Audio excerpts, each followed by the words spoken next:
Vivaha, the Chennai Silks. தமிழகத்தில் தேர்தல் தினத்தன்று மழைக்கு வாய்ப்பிருப்பதாக சென்னை வானிலை ஆய்வு மையம் தெரிவித்துள்ளது.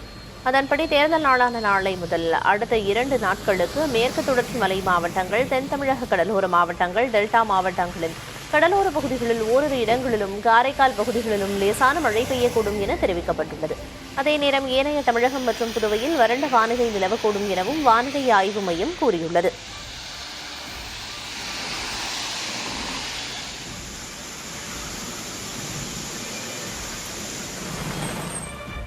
தமிழகத்தில் அடுத்த 4 நாட்களுக்கு வெப்பநிலை அதிகரித்து காணப்படும் என சென்னை வானிலை ஆய்வு மையம் தெரிவித்துள்ளது. அதன்படி உள்தமிழக மாவட்டங்களில் அதிகபட்ச வெப்பநிலை ஒரு சில இடங்களில் 2 முதல் 3 டிகிரி செல்சியஸ் இயல்பை விட அதிகமாக இருக்கக்கூடும் என தெரிவிக்கப்பட்டுள்ளது.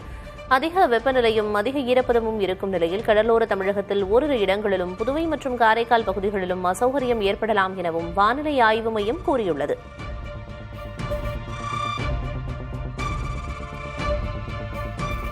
தமிழகத்தில் 14 இடங்களில் 100 டிகிரி ஃபாரன்ஹீட்டை தாண்டி வெப்பநிலை பதிவாகி இருப்பதாக சென்னை வானிலை ஆய்வு மையம் தெரிவித்துள்ளது.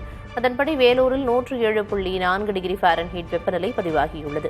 கரூர், பரமத்தியில் 104.9 டிகிரியும், நாமக்கல் 103.8 டிகிரியும், மதுரை, திருச்சியில் தலா 102 டிகிரி ஃபாரன்ஹீட் வெப்பநிலையும் பதிவாகியுள்ளது. இதனிடையே தமிழகத்தில் அடுத்த 4 நாட்களுக்கு வெப்பநிலை அதிகரிக்கக்கூடும் என சென்னை வானிலை ஆய்வு மையம் தெரிவித்துள்ளது.